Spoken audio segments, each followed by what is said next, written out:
Hey, what's going on YouTube? This is your certified life and relationship coach, Coach Court, and in today's video, I want to talk to you about the fearful avoidant and why they won't reach out. Thank you for sticking around. If this is your first time viewing me, do me a favor to subscribe to the channel by clicking that subscribe button and ringing that little bell so you're notified for the newest content. Before I get into the content, if you want my help personally, reach out to me on my website at www.fruitfulseeds.com and leave me an email no longer than 2 to 3 paragraphs long, no longer than 500 words, as it makes it really difficult to respond to long emails.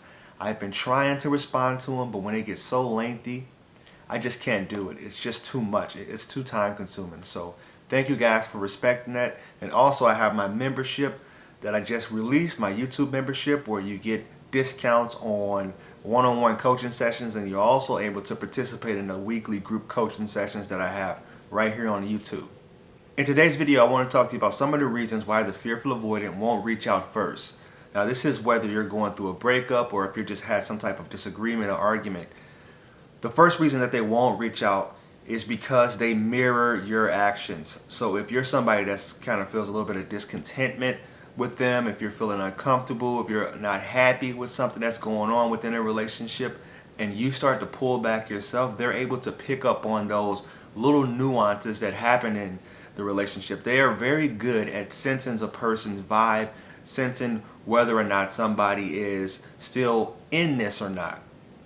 Because let's not forget, the fearful avoidant has the activating and the deactivating strategies. They have the activating of the anxious and the deactivating of the dismissive, which makes them able to, they already have a sense of inner turmoil going on. So if they start to pick up on somebody is looking like they're about to abandon me, they will do the hurting first. So they'll pull back first. The next reason that they won't reach out is because they feel like they're not worthy of genuine love. They have this belief that they're broken inside and nobody will truly love them, and because they have such different levels of trauma as any other attachment style, they really internalize and personalize those things, those stories that they were told coming up, because they continue to tell those stories themselves. They're perfectly capable of recognizing when they or the problem in a relationship. So usually it's not a surprise if a person decides to like not deal with them anymore or completely cut them off, or do something that's very toxic in a relationship. It's like blowing up at them or getting upset with them. They kind of see that coming, and when they start to sense the signs of that being the case, or you're going that route, since they already feel like, well, this is another one bites the dust. I already knew that this was going to happen, and I just don't know where I want to be anyway. Once they start to see that you're in this, as soon as you start to show up consistently, that's when they start to get the most scared, because they want a good relationship, they want a healthy and a thriving relationship, but the instant that they get it, it's something that's uncomfortable to them, and it feels like they're being threatened. Because what you're actually giving them is, it's a land of no man's land. What I'm actually starting to question about them is it the fact that they kind of like that toxic behavior in relationships? The normalcy and the stability that comes with a healthy relationship almost feels boring to them. I guess that'll be a question. If you're a fearful avoidant, comment down below whether or not that's the case, because, sorry, I had a Christmas ornament fall off the tree. My bad.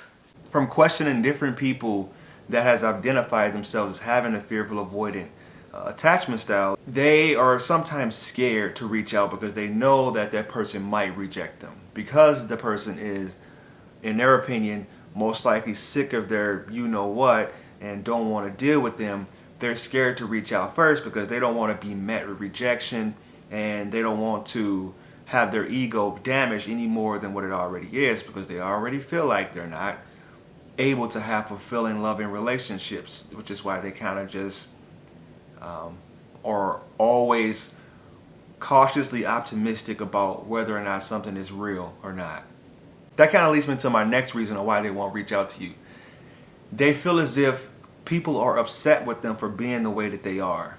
They feel that their hot and coldness causes people to get upset, causes people to become impatient, and the relationship starts to turn toxic because they know that when a relationship is so volatile, the other person is going to say, all right, I'm out. No matter how much of the history they had with that person, no matter how many reassurances they were given by somebody, they always have those red flags up, or those spidey senses that are tingling about that person leaving them and about that person going back on the promise that they were going to stick around. So if you found this video of any value, please like, comment, and share.